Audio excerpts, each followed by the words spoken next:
So this medallion, if you were to look at this, and my wife made this for me. Can you tell me the religious and cultural significance this has for me? And the answer is, of course you can't. Unless we have that conversation, unless we sit down with each other and talk about this, there's no way for you to identify or evaluate the religious and cultural significance this has for me or for my people. And that's what's happening on the land. And that's the adversarial relationship now that we're engaged in, not only with the Corps of Engineers, but Dakota Access Pipeline, and unfortunately, North Dakota State Historic Preservation Office. My name is Tim Mintz. We have a company named Makoche Woapi. The translation is Earth Writings. Today we're looking at an area here that has been scraped. It's a 150-foot corridor. There was multiple sites within this corridor section, and we were never allowed to get right inside the 150 corridor, but we recorded outside looking in, and we had 82 features along this corridor, and 27 graves were identified within this area. But what is important is here that these are very limited in recordation. In other words, there's not too many, if any. These are probably the only ones that actually North Dakota has seen. Tim Mintz identified over 80 stone features to include 27 burial cairns. Our lawyers filed an emergency injunction to protect those places.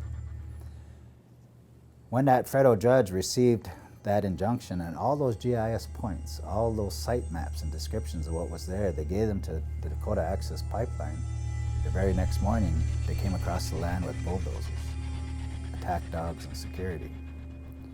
To our knowledge and what we've seen, there was only one case where a site where 4 of the rocks on a stone circle looked like they may be underneath the berm or may be disturbed, but otherwise there was no indication at all that anything was destroyed. The North Dakota State Historic Preservation Office went out there. They walked around.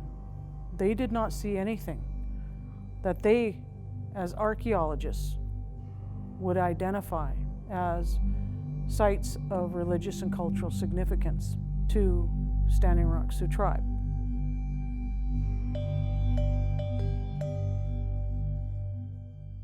But you know, you look to the history of anthropology and you look to the history of archaeology.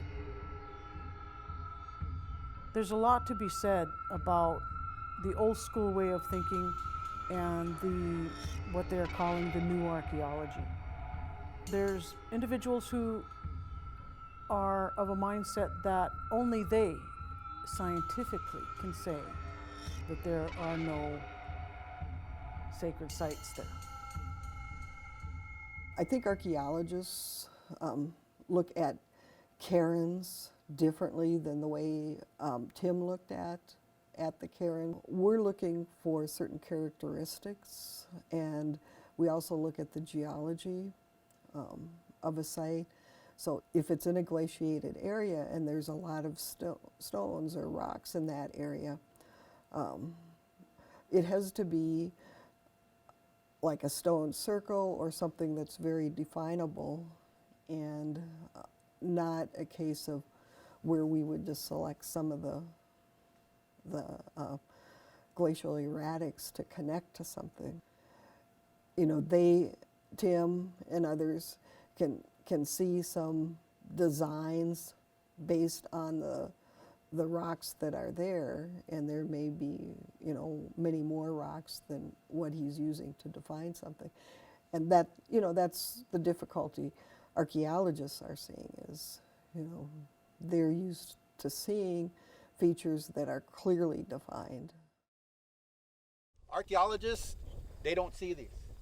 The archaeology firm that came through here walked over these.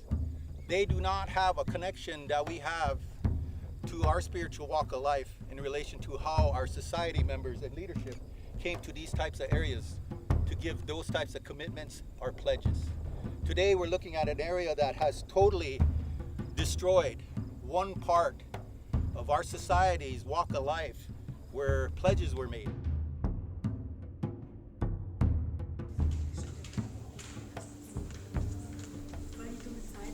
We're kind of caught in a situation where there's two worlds colliding with each other, and those two worlds don't understand one another very well.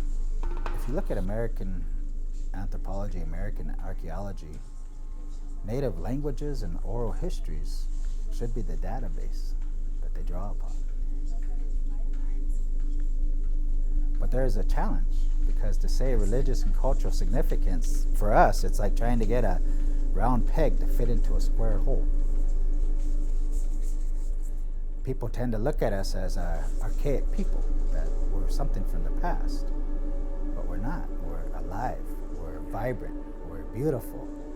Our culture is, we say, Lakoi Choka, which is a Lakota way of life.